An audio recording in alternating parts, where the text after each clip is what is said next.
Ini kita terus ke seberang tambak. Ini daripada pendengar kita yang berkongsi. Ini dari pengirim kita yang bernama Lin. Beliau adalah pendengar MG12 berasal dari Shah Alam, iaitu di Malaysia, Shah Alam. Dan Lin ingin saya bacakan kisah beliau bersama dengan saya Casey dan juga teman-teman pendengar yang lain dalam rancangan Misteri Jam 12. Assalamualaikum warahmatullahi taala wabarakatuh. Kata Lin, Waalaikumsalam warahmatullahi. Harap Casey dapat bacakan kisah ini. Sebelum itu saya adalah pendengar Misteri Jam 12 berasal dari Shah Alam, Malaysia. Dan nama saya Lin. Saya gemar dengan rancangan-rancangan seram dan rancangan ini saya kenali menerusi seorang teman yang memperkenalkan. Terus saya melekat bila mendengar rancangan Misteri Jam 12. Macam-macam kisah saya dengar dan ada yang sukar untuk dipercayai, ada yang seolah-olah saya sendiri pernah lalui. Pengalaman saya ini berkenaan dengan peristiwa yang tak dapat saya lupakan. Waktu itu saya menyewa sebuah rumah di Shah Alam, Malaysia dan saya, percaya ataupun tidak, tinggal dalam rumah yang saya sewa ni seorang diri. Sebenarnya saya ni asal kampung asal kampung saya ni di Melaka. Saya adalah orang kelahiran anak Melaka dan kemudian saya bawa diri saya untuk bekerja luar dari kampung saya sebab saya ada kemahiran tertentu. Jadi saya ni boleh mendandan nak cari rezeki lah dekat kawasan Shah Alam, Malaysia. Kata Lin dalam kiriman ini kepada saya. Jadi bila sampai itu di Shah Alam, beliau telah pun menyewa sebuah rumah. Dari situlah dia akan cuba dapatkan kontak ataupun dapatkan projek untuk meneruskan mengetengahkan impian beliau menjadi seorang pendandan. Saya masih ingat lagi, rumah yang pertama saya sewa ni, rumahnya memang buruk sangat-sangat. Tapi itulah, bajet pun tak banyak, masih belum ada rezeki. Terpaksa tinggal rumah buruk. Rumah ini mempunyai 2 bilik tidur, ruang tamu, ada tandas, ada dapur. Dan keadaan luar rumah amat teruk sangat-sangat. Tapi tak boleh memilih, Casey. Saya memang nak mencari rezeki dan insya-Allah kalau semakin baik keadaan saya akan pindah ke tempat yang lain. Inilah kisah yang beliau ingin ceritakan dalam Misteri Jam 12. Bila saya dah dapat kunci, saya masuk dalam rumah ni yang terletak di tingkat 5, tak tinggi pun. Rasa macam rumah ni gelap. Walaupun lampu dah dinyalakan, tetap dapat rasakan rumah ni macam malap dan gelap. Dipendekkan cerita, malam pertama tinggal dalam rumah ni dah kena ganggu. Saya ingat lagi selepas saya menonton TV dekat ruang tamu, saya masuk bilik nak tidur. Sebab esok saya nak keluar awal pagi dan nak pergi ke beberapa syarikat untuk menghantar portfolio saya sebagai resume supaya mungkin saya akan dapat projek. Jadi kata Lin dalam kiriman kepada saya, dah habis nonton TV, dah makan malam, masuk dalam bilik, tutup pintu nak tidur. Tiba-tiba, kata Lin, beliau dengar dengan jelas. TV yang dah dimatikan, seolah-olah macam TV itu menyala dan ada orang main tukar-tukar saluran.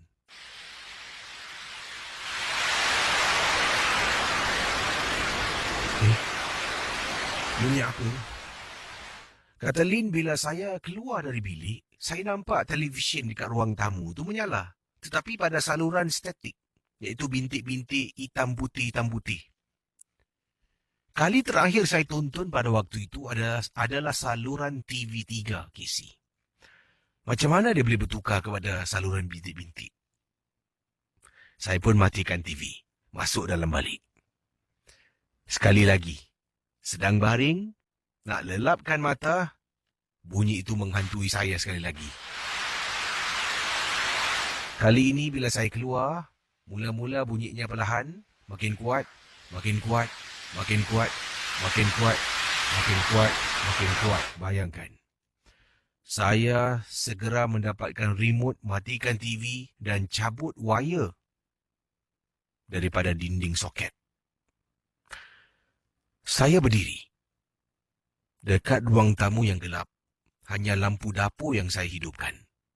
Malam tu, saya hidupkan lampu ruang tamu, tutup pintu, masuk dalam bilik dan saya dapat rasakan macam ada entiti yang hadir bersama dengan saya dalam rumah tu.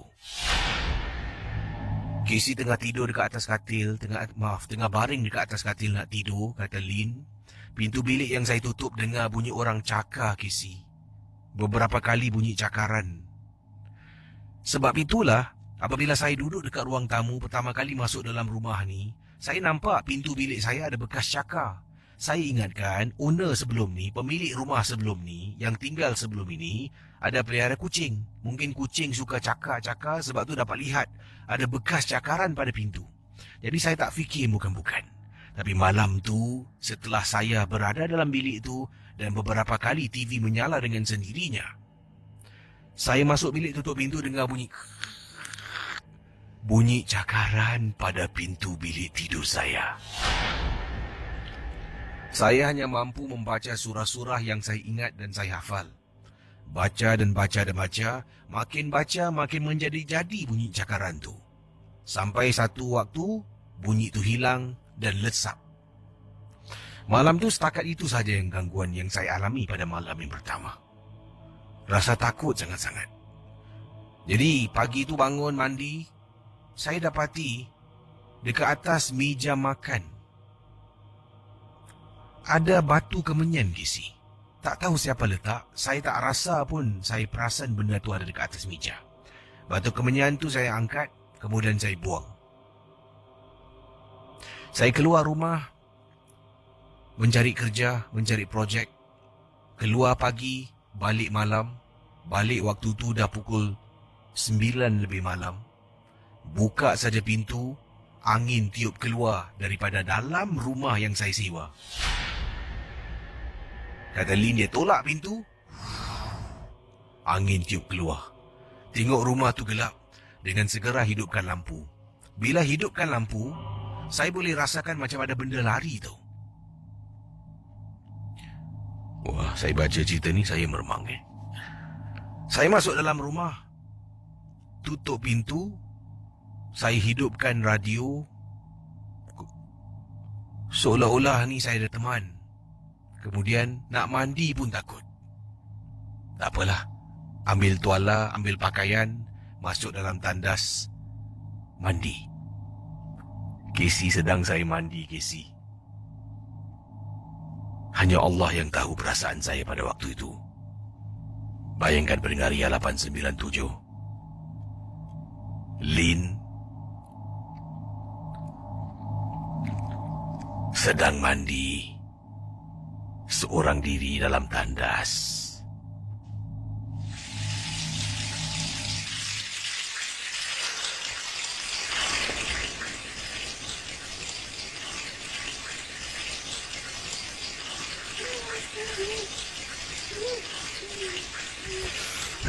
Siapa pula lagi?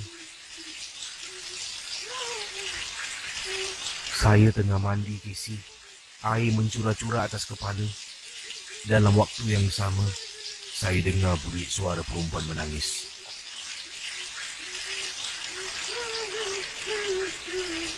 Saya tak boleh bercakap apa-apa. Saya teruskan untuk mandi dengan harapan suara itu akan hilang. Tapi tidak, Casey. Suara itu tetap ada.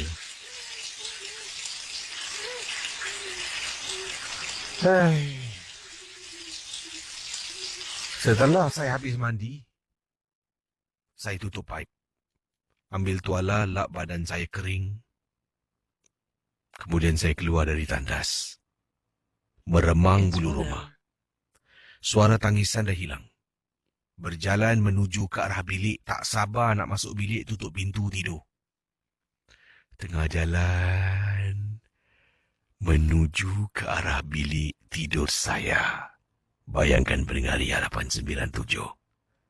Kalau anda dalam situasi Lin, bagaimana agaknya?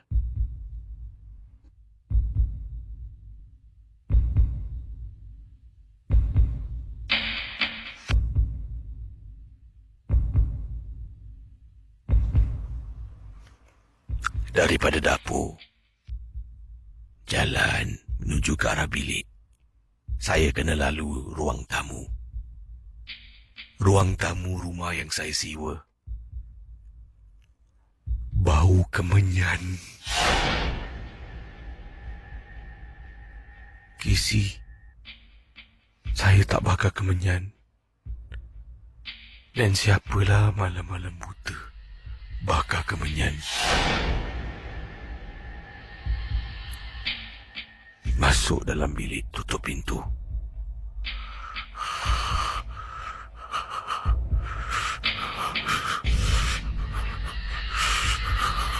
Sedang saya duduk dan tenangkan diri, suara tangisan tu menjelma lagi, Kisi.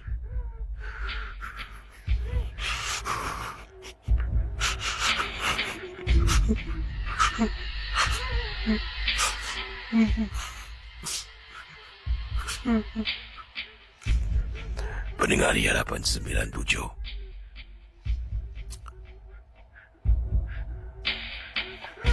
Saya terperanjat bila membaca kiriman email ni. Beliau duduk dalam rumah tu selama 6 bulan.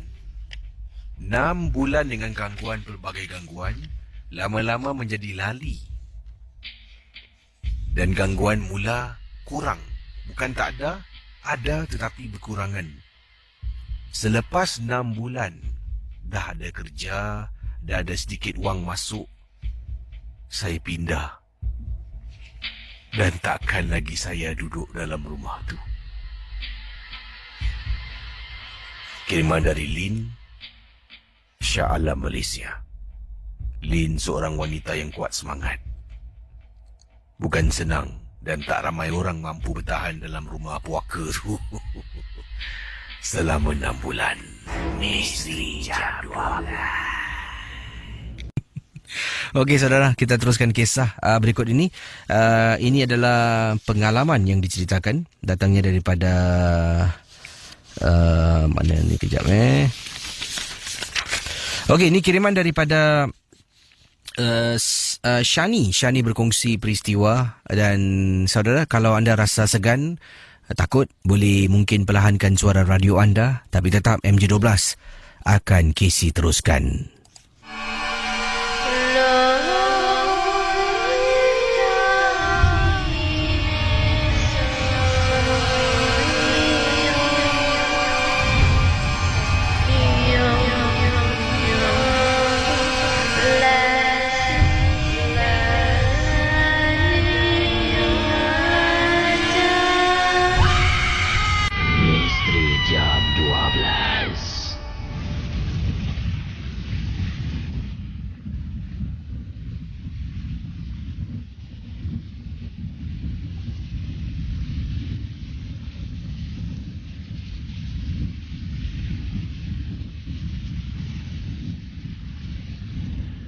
Hari Khamis, malam Jumaat.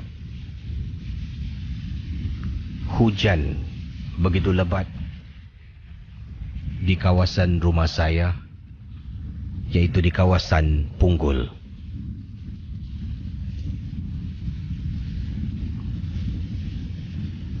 Arwah makcik saya baru saja meninggal dunia sehari yang lalu di rumah kami di Punggol.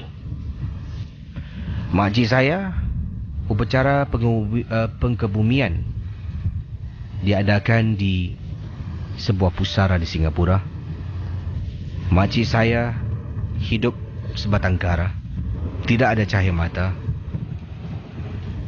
dan dia meninggal dunia di hospital. Jasad arwah dibawa pulang ke rumah kami di Punggol, kerana rumahnya agak kecil untuk menampung para saudara mara, rakan-rakan yang datang untuk menziarahi arwah buat kali terakhir. Jadi, sehari selepas makcik meninggal dunia, ketika makcik berada di dalam rumah kami, sebelum jasadnya dibawa ke tanah perkuburan, bayangkan pendengar Ria 897. Katanya di sini saya dah dapat rasakan ada sesuatu yang tak kena. kata Shani. Tapi saya tidak beritahu sesiapa jua, saya hanya pendam perasaan itu pada diri saya. Sebab apabila makcik jasadnya diletakkan di dalam bilik di atas katil, mereka yang datang keluar masuk bilik, ada yang duduk membaca Yasin, ada yang dah baca akan balik, ada yang masuk seketika untuk membuka kain batik lepas yang digunakan oleh arwah makcik saya yang terbaring. Dia buka kain batik lepas bahagian muka, melihat wajah arwah buat kali terakhir. Ada yang cium dahinya dan tutup balik kain tersebut. Saya perasan dekat atas katil ada seorang perempuan yang duduk di sepanjang waktu makcik saya terbaring di atas katil. Tapi tak selalu saya nampak dia. Ada kala saya akan ternampak dia, kemudian saya pusing, dia akan hilang. Ada kalanya dia akan berada di sana untuk beberapa minit sebelum dia hilang sekali lagi. Pertama kali saya nampak, saya fikirkan itu adalah kawan makcik. Kemudian saya tertanya, kenapa pula dia duduk atas katil? Dipendekkan cerita, mungkin saya ternampak sesuatu yang lain, sepatutnya yang tidak sepatutnya saya nampak. Pendengar Misteri Jam 12, kata Shani, setelah arwah makcik dikebumikan, malam berikutnya, hujan lebat. Hari Khamis, malam Jumaat, hujan lebat selebat-lebatnya.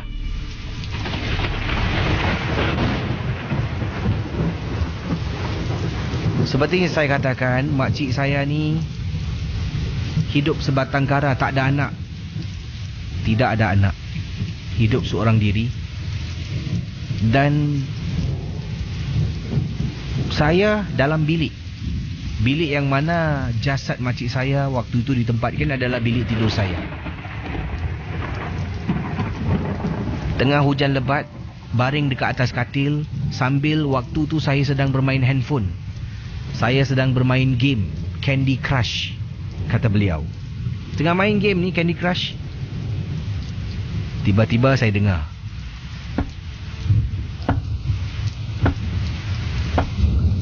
beberapa kali ada ketukan pada tingkap bilik saya. Saya bangun, saya sebenarnya tak perasan bunyi itu datang dari tingkap bilik. Saya bangun dari katil, saya tengok dekat luar ruang tamu gelap.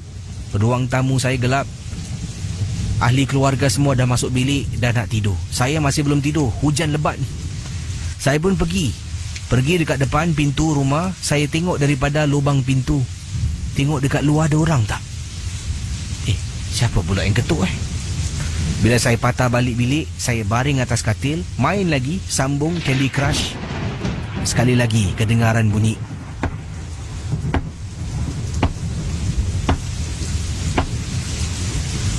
Bunyi apa tu? Saya berdiri, nak turun dari katil, nak pergi ke depan sekali lagi. Saya dengar. Baru saya perasan bunyi itu datang daripada tingkap bilik saya, Kisi. Pendengar Misteri Jam 12, kata Shani apabila saya toleh ke belakang, di luar rumah gelap. Yang pertama sebab hujan, yang kedua dah malam dan hujan lebat. Tingkap saya basah dengan air. Jadi oleh kerana tingkap basah kena air hujan, tingkap saya ni jenis clear. Bila dah terkena air hujan, ia menjadi samar-samar, tidak kelihatan jelas. Saya tak bohong, Kisi. Sumpah saya nampak wajah arwah makcik saya dekat luar tingkap dalam keadaan dikafan. Macam makhluk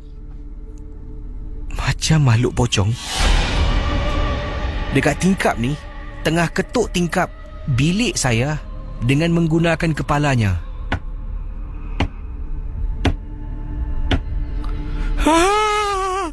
Saya toleh ke belakang, keluar pergi bilik kakak saya, kata Shani. Bilik kakak saya pintu pula dikunci. Saya buka tak boleh. Kakak.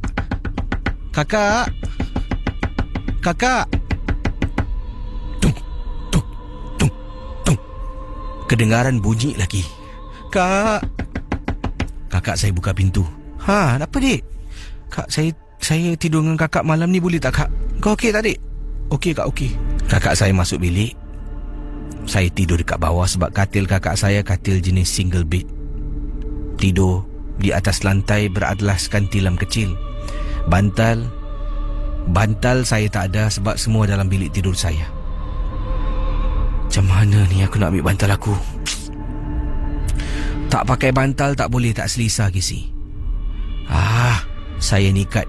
Saya bangun, buka pintu bilik kakak. Perlahan-lahan jalan, jenguk dekat bilik. Tengok tingkap, tak ada orang, kosong. Hujan masih turun dengan lebat. Lari masuk dalam, capai 2 bantal dengan converter saya. Lari keluar, katanya terus masuk bilik kakak saya. Ya Allah, takutnya perasaan saya pada malam tu. Saya tidak memberitahu kisah ini kepada sesiapa, sebab saya tahu orang tak akan percaya dan mereka akan katakan, alah, agaknya mimpi tak? Alah, ini semua hayalan lah. Jadi daripada saya menjadi marah sebab tidak ada orang percaya, ada baiknya saya pendam perasaan ini dan saya kongsi dengan Casey dalam Misteri Jam 12.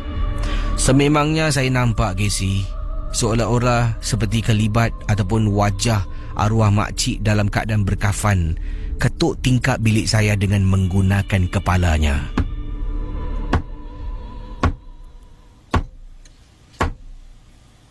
Bayangkan pendengar Ria 897, Shani dapat lihat benda yang menakutkan tu.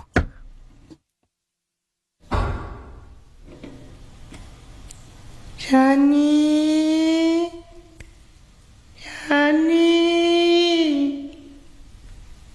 aku datang Shani.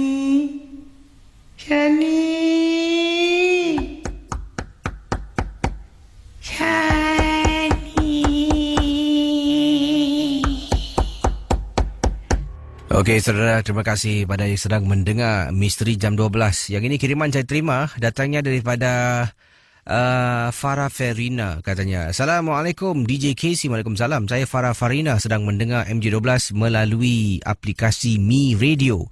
Terima kasih pada kawan saya Farhan Ali yang berkongsi tentang rancangan ini. Katanya Farah Farina dari Kelantan. Oh, dari Kelantan. Terima kasih. Selamat pagi pada orang Kelate sedang mendengar ni. Kita juga ada yang ini, kiriman daripada Zuan Joe. Katanya Casey sedang mendengar di Shah Alam Seksyen 7 MJ12. Memang terbaik. Kalaulah rancangan ini dapat diadakan di TV sambil menonton boleh dengar, kan lagi best katanya. Turunlah seberang tambak Casey, saya tunjukkan tempat-tempat angker. Zuan, terima kasih pada Zuan. Selamat tengah malam kepada para pendengar Ria 897 FM. Ini kiriman daripada pengirim kita bernama Nur Afwan. Nur Afwan berkongsi peristiwa ini. Katanya, Assalamualaikum Casey. Waalaikumsalam warahmatullahi ta'ala wabarakatuh. Saya peminat rancangan MJ12. Saya ni adalah orang Pahang. Orang Pahang suka mendengar rancangan ini melalui YouTube. Dan harap dapat Casey kongsi pengalaman yang saya alami sewaktu saya kecil. Dipendekkan cerita, dahulu saya pernah hilang Casey. Ketika usia saya 11 tahun. Hilang dalam hutan. Saya masuk hutan dan kemudian tak dapat saya cari jalan keluar untuk pulang ke rumah.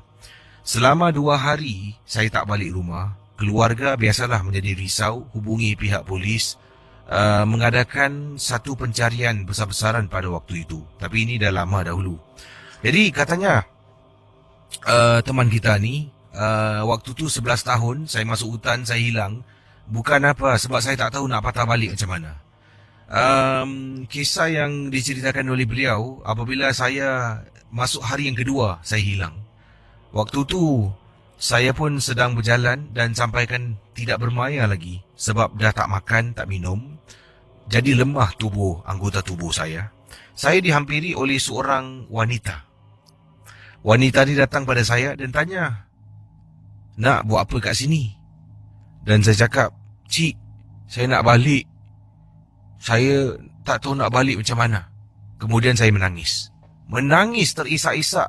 Saya nak balik, cik, tolong saya, cik, tolong saya. Jadi katanya anak pejam mata. Saya pun mengikut arahan makcik itu. Oleh kerana dah terlampau penat, saya pejam mata.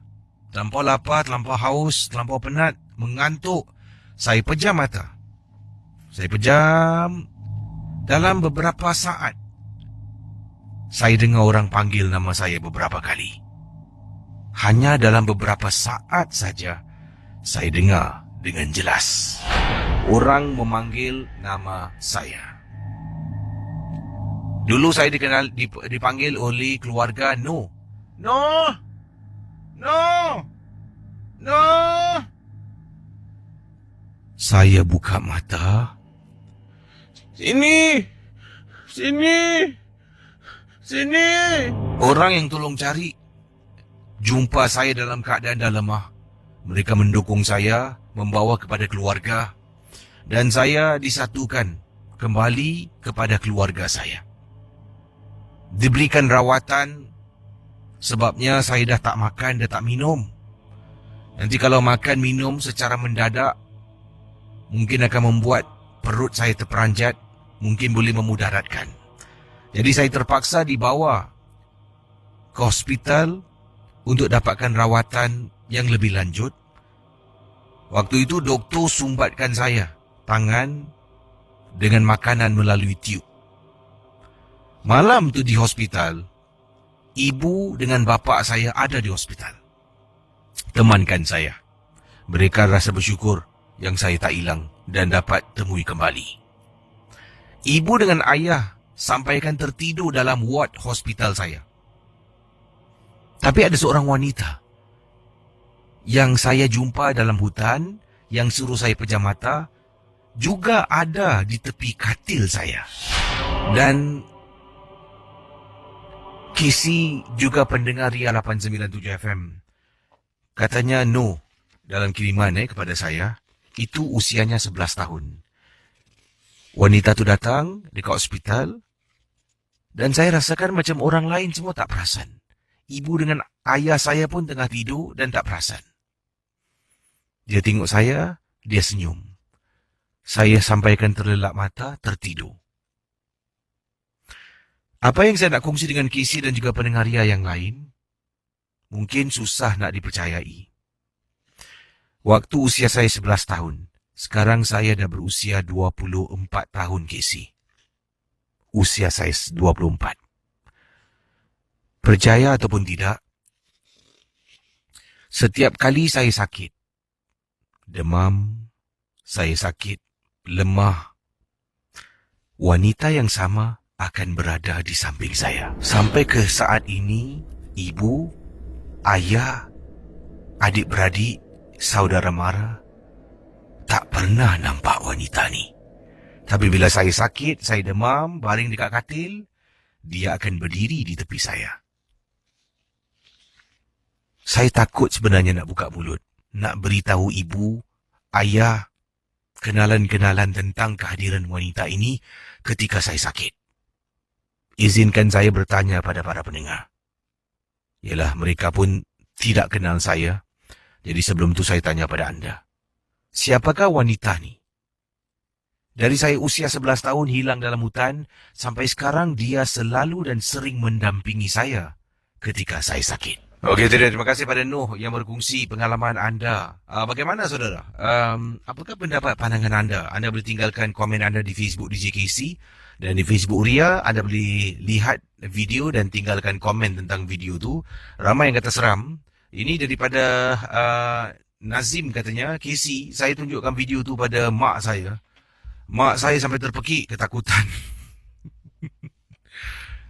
Itulah seram perempuan dekat tepi tu Tiba-tiba dia hilang Itu yang peliknya tu. Okey, pendapat pandangan anda, pertanyaan No berkenaan dengan kalau dia sakit, wanita yang pernah bantu dia 11 tahun yang lalu dalam hutan tu sentiasa akan bersama dengan beliau. Jadi dia nak tahu siapakah wanita ini. Adakah mungkin ia sesuatu yang baik atau yang tidak baik? Bagaimana? Apakah pendapat pandangan anda? Okey teman Misteri Jam 12 ini kiriman SMS daripada Cik Jenab namanya Jenab Jeynab. Nama comel betul Cik Jenab kata apa khabar KC. Assalamualaikum. Waalaikumsalam warahmatullahi taala wabarakatuh. KC, Cik Jenab ingin berkongsi pengalaman ini berlaku 3 tahun yang lalu dan ini berlaku di bekas rumah Cik Jenab yang terletak di kawasan Commonwealth. KC, Cik Jenab kata tinggal di salah sebuah flat. Saya tak nak sebutkan nombor bloknya sebab dia sebutkan nombor blok. Tapi di salah sebuah flat di Commonwealth atas bukit. Kalau KC sebut nombor blok ni, ramai yang tahu tentang blok ini. Memang KC, banyak-banyak benda pernah berlaku di sana. Dan KC, 3 tahun yang lalu, beberapa minggu sebelum nak berpindah, macam-macam gangguan. Seolah-olah rumah tu, penunggu dalam rumah ke tahu yang kami sekeluarga nak berpindah ke tempat yang baru. Jadi Cik Jenab menceritakan, cuba KC bayangkan, malam hari tengah tidur, boleh rasa orang tarik-tarik kaki. Pada mulanya ingatkan mungkin kaki ini simpul biawak ke semut-semut ke, kata Cik Jenab. Tapi lama-kelamaan bukan saja katanya Cik Jenab yang terkena, malah anak gadis Cik Jenab yang berusia 17 tahun pernah tanya. Katanya, Mama, semalam malam Ayu tidur rasa macam ada orang tarik kaki. Jadi Cik Jenab mengatakan dia pun mengalami perkara yang sama. Tapi dia tak nak beritahu anak. Saya tak nak beritahu anak saya, kata Cik Jenab. Saya rahsiakan perkara tersebut kerana takut anak akan takut. Jadi saya pun kata pada anak, mungkin agaknya kalau kita penat, saya pun mulalah keluar hujah-hujah yang tak masuk akal. Tetapi dia yakin kisi dengan kata-kata saya, kata Cik Jenab. Jadi dia kata mungkin agaknya itu kalau penat ke, kaki lemah, lengur jadi tarikan kekejangan otot dan sebagainya lah. Saya tak pasti apa yang dijelaskan sebab Cik Jenab tak kirimkan SMS. Tapi yang kisah selanjutnya ni, anak juga beritahu, Mama, semalam malam tengah tidur ada orang tarik-tarik lagi ibu jari, macam ada sesuatu. Jadi saya pun tanya, jadi Ayu buat apa? Anak saya kata, Ayu terbangun lah. Bila bangun tengok depan katil tak nampak apa-apa. Saya pun diam. Kisi, minggu yang terakhir benda ni dah main kasar. Saya cuma setakat kena tarik-tarik kaki. Bila bangun tengok tak ada apa-apa. Anak saya Kisi, minggu yang terakhir, sedang dia nyenyak tidur, benda yang sama berlaku. Ada orang tarik-tarik ibu jari kakinya. Pertama kali dia terkena, dia diam. Dia tak layan, buat bodoh. Kisi, beberapa kali kemudian pada malam yang sama, dia bangun dan cuba tengok depan katil. Alangkah terperanjat Kisi. Nampak macam ada makhluk. Tak tahulah jentinanya apa, wanita ke, lelaki ke. Tetapi benda tu sedang menyangkung depan katil, rambut panjang menutupi muka. Anak saya sampai terpekik sekuatnya. Saya, suami, sampai terbangun. Bila bangun keluar dari bilik, tengok anak dah menangis. Menangis di atas katil. Buka lampu, anak masih menangis. Cuba tenangkan dia. Dan malam tu, untuk malam-malam berikutnya sebelum berpindah, saya temankan anak setiap malam. Tidur bersama dengan dia. Tapi tak nak tidur atas katil. Dia nak tidur di lantai, Kisi. Saya temankan dia tidur di lantai. Pendengar Ria 897, sekarang ini, bila Cik Jenab katanya temankan anaknya untuk minggu yang terakhir sebelum pindah ke rumah baru, saya tidur di atas lantai dengan anak sebab anak takut nak tidur di atas katil. Jadi apa yang berlaku? Anak saya tidur, mukanya menghadap almari. Saya tidur, wajah saya, muka saya, badan saya menghadap bawah katil anak. Kisi. Sedang nyenyak tidur, saya terbangun di waktu malam. Dan terperanjat Kisi apabila ternampak di bawah katil, macam ada nenek tua, rambut putih sedang baring di sebelah saya. Bila saya nampak, saya pejam mata, istighfar, badan saya pusingkan dan terus peluk anak saya. Belakang saya macam ada kuku, satu jari garuk dekat belakang Kisi. Saya langsung tak nak bergerak. Dan Alhamdulillah, kata Cik Jenab, 4 hari kemudian kami berpindah. Seolah-olah rumah tu tak terima. Saya, suami dan anak nak tinggalkan rumah itu dan pergi ke rumah baru. Terima kasih. dan selamat tengah malam, Kisi. Pendengar 897, kisah daripada Puan Jenab berkongsi pengalaman. Saat-saat beberapa hari terakhir tu, bila nak tidur tu, tiba-tiba dapat rasakan bila dia pusingkan badan setelah ternampak. Dia tak pasti, tapi dia rasa mungkin macam nampak nenek tua baring bawah katil anaknya. Dia pun pusing, peluk anaknya yang tidur sama dengan beliau di bawah katil, dan tiba-tiba rasa belakang ada macam orang garuk dengan satu jari. Ayolah, Puan Jenab lagi boleh pusing. Kalau saya dah nampak bawah katil tu macam ada benda, saya bukan pusing. Sebab pusing membelakangi benda tu, tak tahu apa dekat belakang. Saya akan kejutkan anak, suruh dia tidur dengan saya ke dekat luar lah. Ruang tamu lagi selamat lah. Ya, rapat-rapat dengan tembok pun baik lah. Itu pengalaman yang menyeramkan berlaku di salah sebuah blok di Commonwealth. Itu estate perumahan, salah satu estate perumahan yang lama. Kalau dulu saya tinggal Tanglin Hawk, kalau naik taksi selalu saya dengar ibu kata Tanglin Hawk Cap Lau. Ingat lagi tak? Siapa sini teman-teman di Facebook yang tinggal di Tanglin Hawk? Jadi naik taksi, Uncle Tanglin Hawk Cap Lau. Dia tahu bagaimana kan? Pandu. Dan dulu di belakang sana tu ada rel kereta api. Sekarang Malaysia dah ambil balik lah besi-besi dan kayu-kayu mereka. Jadi belakang tu dah jadi macam satu jalan yang panjang lah. Jadi di sana pun dulu saya dengan rakan-rakan tangkap spider dekat rel kereta api tu. Dulu kenangan lah, masuk dalam kotak mancis, kotak kaset. Itu dulu. 669-11897. Hello, selamat pagi. Siapa bercakap ni? Hello. Halo. Hai, selamat pagi. Siapa bercakap ni? Saya Muhammad Fazil. Muhammad Fazil.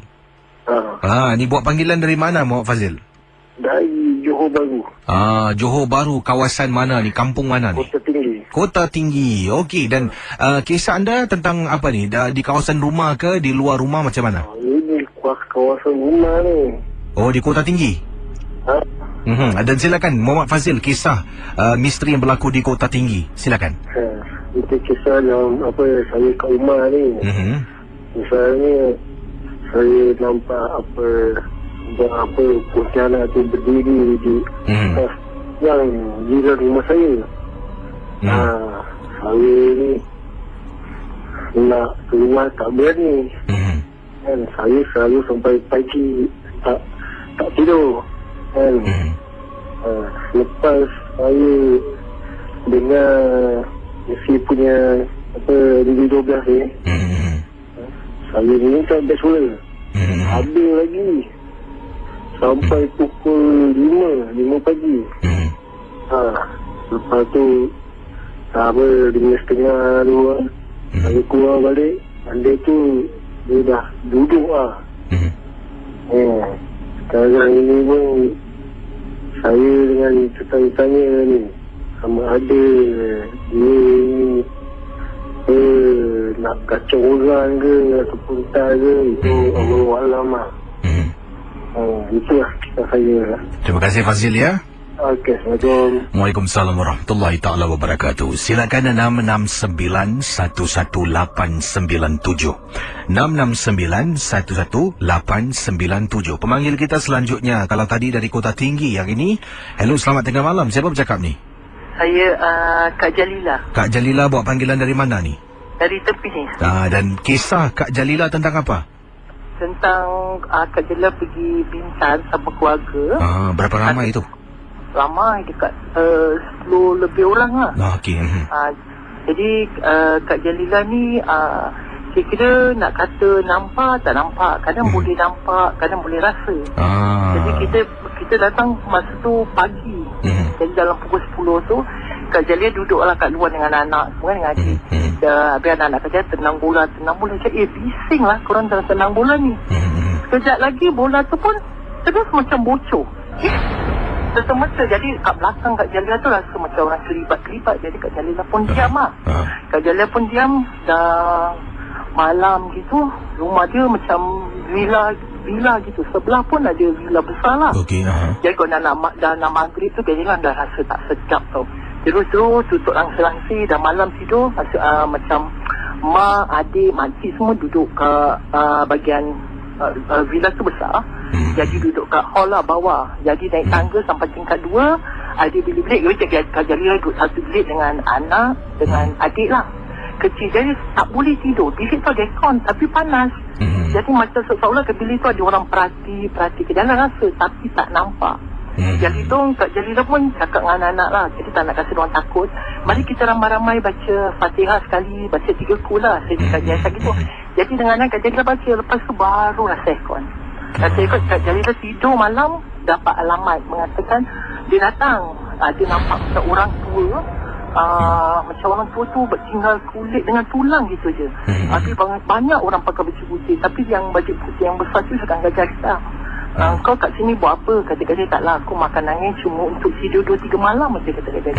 Habis dia kata, kau jangan kacau barang-barang kat sini. Kak Jala tak, aku tak kacau, aku cuma tumpang je. Dan lepas tu Kak Jala pun diam lah. Malam yang kedua kita buat barbecue kat luar, makan-makan lah, bakar ayam semua. Jadi semua kat luar. Dia kata makcik Kak Jala panggil, kau tengok villa kat depan tu macam ada orang diri. Kak Jala nampak. Jadi Kak Jala tak nak orang takut. Kak Jala cakap mungkin itu lampu spotlight ke, ada cermin. Ada cermin Kak Jala cakap. Jadi lepas tu Kak Jala pun diam lah. Dah habis tu memang takut kisah. Ya Allah, Kak Jala tak berani tunduk tengok ke depan, tunduk. Tapi Kak Jala rasa dia dah dekat tempat kita bakar-bakar ayam. Kak Jala tunduk kemas-kemas barang. Okay, dah malam jadi bahagian hall naik tangga atas sebahagian tempat tidur tu kursi meja kita ketepikan, jadi budak lelaki tidur kat situ ke si. Anak saudara semua tidur kat situ. Jadi besok kita nak balik, anak tak saudara Kak Jala tak boleh jalan tu, daripada pinggang sampai ke bawah. Dia cakap Kak Jala nak je main-main. Betul dia tak boleh jalan. Jadi kita berpapa. Jadi sampai nak pukul 10 kita dah nak keluar kira. Duduklah kat hall tengah-tengah gitu. Jadi Kak Jalila berbual. Kak Jalila kata aku dapat mimpi lah, nampak ni. Habis Kak Jalila usik Kak Jalila, kau ni macam-macam lah, macam Ghostbuster. Cakap dia, betul ini tak main-main, kata Kak Jalila. Sekejap lagi Casey dia nampak tingkat kita rasa orang bank pintu kuat sekali. Dia nampak benda tu keluar daripada ujung ke ujung. Kak Jalila dah tengok mata dia. Dia dengan kakak Kak Jalila nampak. Kak Jalila tanya apa yang kau nampak? Betul lah kau nampak. Pada pukul 10 pagi kita kisah. Kak Jalila cakap itulah. Kalau aku cakap kau tak nak percaya. Kau cakap bohong. Sekarang dah tengok dengan mata kepala sendiri kan, kata Kak Jalila. Jadi anak saudara Kak Jalila tu balik ke Singapura. Jadi baru kita berubat lagi sini. Tapi kisah ni dah saya. Jadi sebenarnya yang tempat yang berantai tu tempat yang Kak Jalila tinggal lah, ataupun rumah bahagian depan tu macam mana? Ini maksudnya Kak Jalila makan angin ke Bintan lah. Rumah jadi memang kawasan tu macam satu. Bila kita dah maghrib, kita bawa budak-budak kecil dia akan nampak. Dia kata awak tengok kat situ dia panggil ada monster kat situ. Ada monster gini-gini. Dia kata tak ada apa-apa. Saya cakap tak nak ingatkan budak-budak kan. Tapi villa kat depan tu memang ada orang diri. Jadi sama kata makcik dia lah, aku takut lah nak duduk kat luar. Tak apa, masuk dah cuma Kak Jalila cover. Kak Jalila cakap nanti semua dah takut kan. Jadi sambil dia tu Kak Jalila berkemas, Kak Jalila tak angkat muka sisi. Rasa Kak Jalila dia dah pergi dekat tempat Kak Jalila bakar ayam. Kalau dah kita kata kenapa? Tak ada apa-apa lah. Dah habis baru Kak Jalila bercerita. Kak Jalila ni kadang-kadang dapat merasakan dan nampak. Sebab tu kata adik Kak Jalila macam Ghostbuster, semua nampak. Terima kasih pada Kak Jalila ya. Saya terima kasih sama. Wah, baiklah, itulah pengalaman daripada pendengar kita. Kita jawab panggilan, silakan 669-11897. 669-11897 bersama dengan saya Casey dalam rancangan Misteri Jam 12. Hello, selamat pagi. Selamat pagi. Hai, siapa tu? Syarul. Ada kisah tentang apa, Syarul? Silakan. Tentang kisah pasal bila saya pindah rumah dekat Punggol. Okey, kita macam gini. Bila kita dah pindah Ni pindah bila tu? Baru pindah ke dah lama? Dah baru pindah. Dan kita pindah, dan tu kita tengah makan malam pukul 7 maghrib. Berapa ramai makan malam? Kita, mak saya, bapa saya dan adik saya. Kita tengah makan tengah enjoy, sekali ada macam bunyi ring bell. Tapi saya buka pintu tapi tak ada orang. Dah tak ada orang, tak apa. Dan saya tutup pintu. Saya makan lagi. Dan ada lagi ding dong. Buka. Saya buka aja. Terus mak saya buka, mak saya cakap, mak saya buka, terus tak ada orang. Dah tak ada orang, dah tu tak apa. Terus saya dah takut, dah rasa macam takut. Dah macam, dah terpanjat, saya macam takut gila lah. Terus, dah ding-dong lagi, ding-dong. Dalam 2-3 hari gitu. Dan dia tiba-tiba terus ketuk malam tu. Maybe dalam pukul 2-3 pagi gitu. Tapi sekarang masih lagi berlaku gangguan tu? Tak sangat lah. Tapi yang ada lagi satu terjadi lah. Bila saya balik malam. Bila saya balik malam tu, saya ingat lah. Bila saya naik tingkat, pasal rumah saya kan tingkat 10 apa. Jadi, saya fikir tingkat 10. Jadi, lift tu ternaik. Tapi tak tahu tiba-tiba lift tu stop tingkat 5. Dia buka sendiri. Dan next day pun sama juga. Kena. Saya dah kena macam gitu. Dan saya bilang mak saya, dan mak saya cakap, kau malam-malam jangan keluar. Nanti dia kacau kau. Jadi saya macam takut, nervous. Dan sekarang ni, alhamdulillah, sekarang tak ganggu sangat lah. So far, so good lah. Itu je cerita saya. Terima kasih ya. Terima kasih. Baik, silakan 66911897 untuk berkongsi kisah dalam rancangan Misteri Jam 12. Sementara saya nantikan panggilan anda. Ini kiriman daripada Asri. Beliau berkongsi peristiwa kejadian ini berlaku di salah sebuah hospital di Singapura. Saya ni pada waktu itu mengunjungi ibu saya yang dalam keadaan sakit. Jadi ulang alik hospital tu pada waktu itu adalah perkara yang biasa. Sudah pun hampir 2 minggu saya ulang alik hospital. Dan kalanya saya akan datang agak lambat lah apabila selepas waktu ziarah. Kerana saya balik kerja dah lambat. Jadi saya datang seorang diri. Saya akan pergi ke ward ibu saya. Sebelum saya pergi ward ni, saya akan lepas kawasan tempat istirahat para pesakit. Nanti saya akan seringkali saya nampak seorang makcik tengah duduk dekat kawasan rehat ni dalam keadaan gelap. TV pun dimatikan. Memang selepas waktu sekian-sekian waktu ni, televisyen memang tidak dibenarkan untuk dihidupkan. Dan makcik ni tengah duduk seorang diri dekat kawasan tetamu berehat lah. Saya pun masuk dalam, kemudian berbual dengan mak saya. Dan saya beritahu mak saya lah, setiap kali datang nampak pakcik ni duduk kesian sorang-sorang.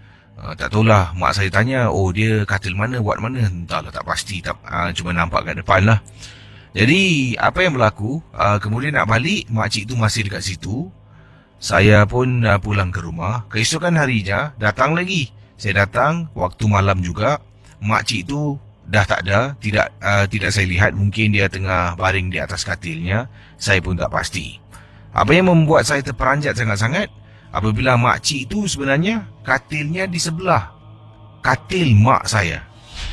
Rupanya jiran sebelah. Dalam ward mak saya ni cuma ada 4 katil. Jadi katil mak saya sebelah tu katil makcik, depan ada 2 lagi katil. Jadi saya pusing, mak. Mak tengok katil mak kat sebelah tu, kata saya pada mak. Itulah makcik yang selalu orang nampak duduk dekat luar. Sekali mak saya tengok saya, kau ni biar betul, katil kat sebelah aku ni tak ada orang lah. Saya toleh sekali lagi. Memang tidak ada orang, Gizi. Memang tak ada orang. Tapi saya yakin, sebelum saya bercakap dengan mak, saya nampak dengan jelas makcik yang sama sedang terbaring beristirahat di atas katil hospital. Daripada siapa ni? Sheila katanya, apa khabar Casey? Khabar baik, terima kasih. Sheila ingin ketengahkan satu pengalaman yang ringkas saja. Pengalaman Sheila ini berlaku ketika dalam perjalanan bersama dengan suami memandu. Jadi inilah kisah yang dialami oleh Sheila. Saudara, ingat MG12 hanya satu hiburan. Ini kisah Sheila.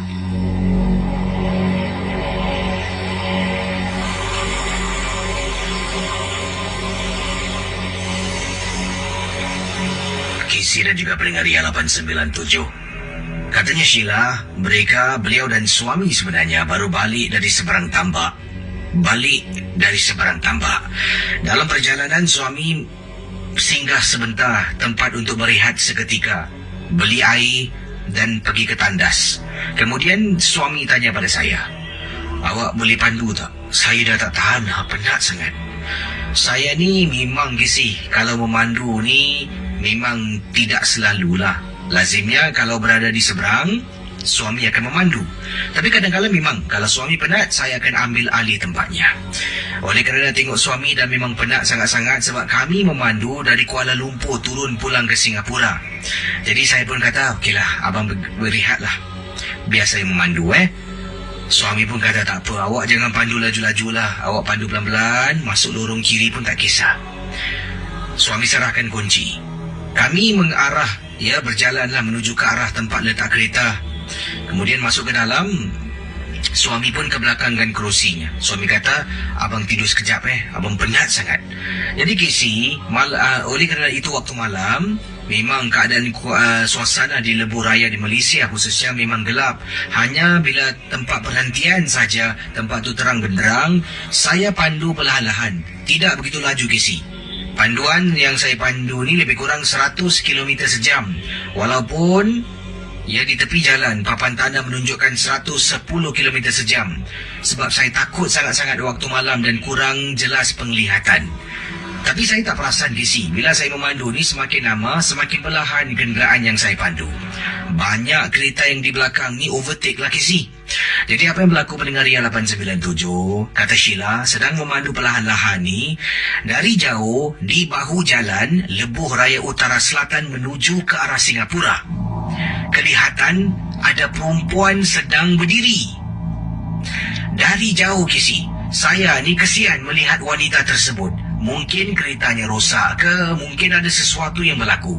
Dari jauh saya high beam beberapa kali. Sampai saja depan wanita tersebut, saya berhenti, turunkan tingkap. Kemudian saya tanya, Dek nak ke mana dek? Nak naik atas kereta rosak, kakak hantar Suami saya golek kiri, golek kanan, kemudian tengok saya, dia terbangunlah, gosok-gosok mata, dia tengok saya, dia tengok tingkap. Kemudian saya tanya, bang, belakang sikit boleh bang? Kasih orang masuk kejap. Dek, nak masuk tak?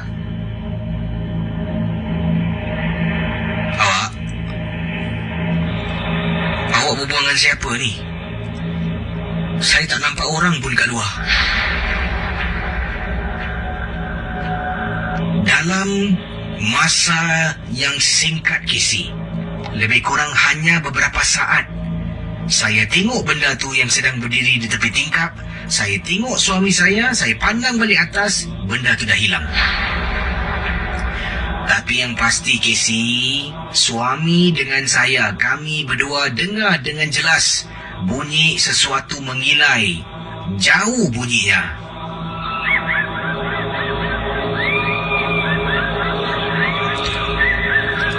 Suami suruh saya pandu dan suami beritahu saya, lain kali tolong jangan berhenti di tepi lebuh raya gelap-gelap macam ni. Tapi bang, saya tak nampak. Awak nampak siapa? Suami marah saya. Saya signal dan keluar balik daripada kawasan di tepi bahu jalan lebuh raya utara selatan menuju ke arah Singapura. Terima kasih Casey.